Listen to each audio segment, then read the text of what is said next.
10টা কলা কুড়ি। দাদা তাজা তাজা ফল নিয়ে যান, তাজা তাজা ফল, তাজা তাজা ফল। 10টা কলা কুড়ি, 10টা কলা কুড়ি। আমি তো না হয় ভগবানের নামে হাত পেতে পয়সা নিই, এ তো ভগবানকে ব্যবহার করে পুরো পয়সাই তুলে নিল। হ্যাঁ শুনুন, বাজে না বকে এই নিন, এই ফলটা খান আর এখান থেকে চলে যান।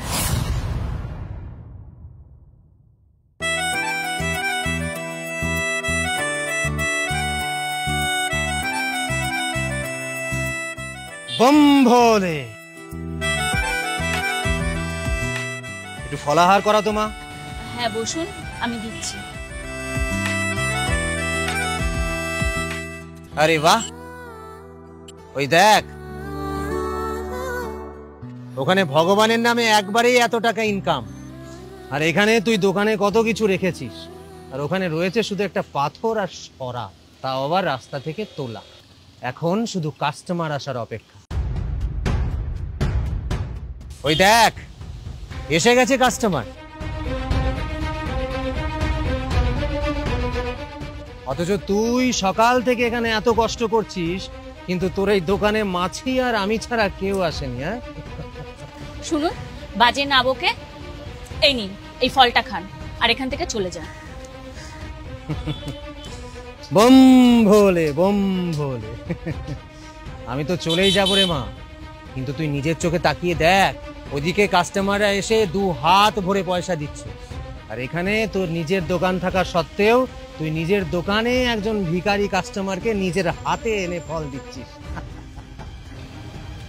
শুনুন, আমি এখানে কষ্ট করে দোকান চালাই, আর উনি ভগবান।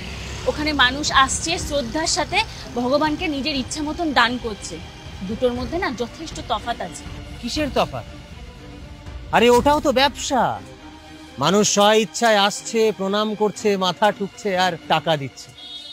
আর এখানে তোকে তোর দোকানে ডেকে ডেকে লোক আনতে হয়, তবুও আসে না। 10টা কলা কুড়ি, 10টা কলা কুড়ি, 10টা কলা কুড়ি, 10টা কলা কুড়ি। দাদা তাজা তাজা ফল নিয়ে যান, তাজা তাজা ফল, তাজা তাজা ফল। 10টা কলা কুড়ি, 10টা কলা কুড়ি। দাদা আসুন, ফল নিয়ে যান, তাজা তাজা ফল আছে। ও দিদি ভাই, তাজা তাজা ফল আছে, 10টা কলা কুড়ি। এই যে এখানে দেখুন, নাশপাতি আছে, আপেল আছে, সব আছে, আসুন। আরে একটা কাস্টমারও কেন আসছে না? এইভাবে চলতে থাকলে আমি সংসারটা চালাবো কি করে? সকাল থেকে তো একটা টাকাও বেচে কেনা করতে পারলাম না। পুলিশ প্রশাসনের ক্ষমতা নেই ওখান থেকে ওই দোকানটা তুলে দেওয়া, কিন্তু তোকে রোজ পুলিশ প্রশাসনের কাছে হাত জোর করতে হয় যাতে রাস্তা থেকে তোর ওই ঠেলা গাড়িটা না তুলে দেয়। কিন্তু এত কিছুর পরেও তোর বিক্রি নেই। আর ওখানে দেখ, ওই দেখ লোক তো শুয়ে পড়ছে।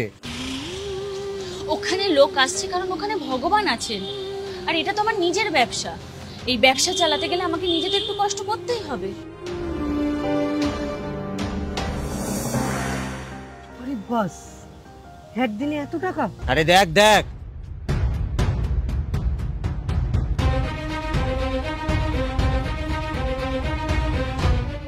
আমি তো না হয় ভগবানের নামে হাত পেতে পয়সা নিই, এ তো ভগবানকে ব্যবহার করে পুরো পয়সাই তুলে নিল। হ্যাঁ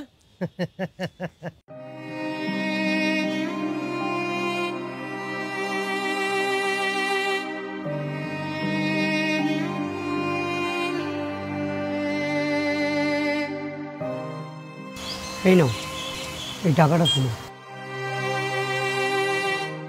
আমার মানে? আমি কেন এই টাকাগুলো নেব? ধরে নাও ভগবান তোমাকে এই টাকাগুলো দিয়েছে। মানে? আমি প্রায় তোমার দোকানের সামনে দিয়ে যাওয়া আসা করি, কোনো সময় দেখি কোনো কাস্টমার থাকে না, তাই আমি আজ এগুলো করলাম।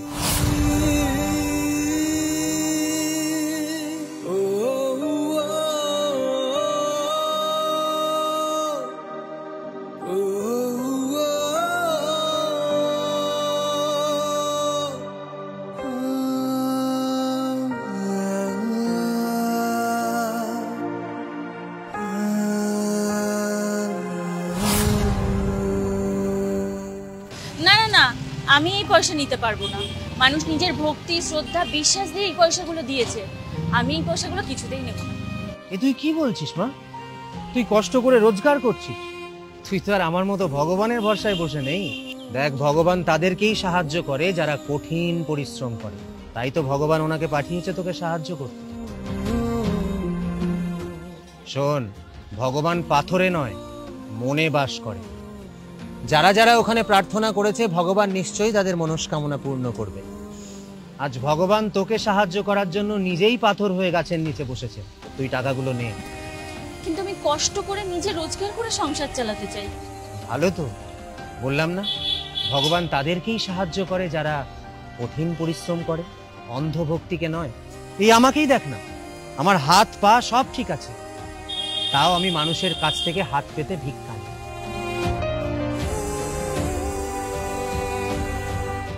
ভগবানের আশীর্বাদ ভেবে তুই টাকাটা নিয়ে নে। আমার ফলের টাকাটা?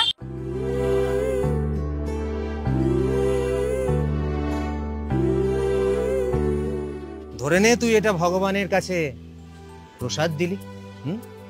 হর হর মহাদেব, হর হর মহাদেব। এই নাও টাকাটা নাও।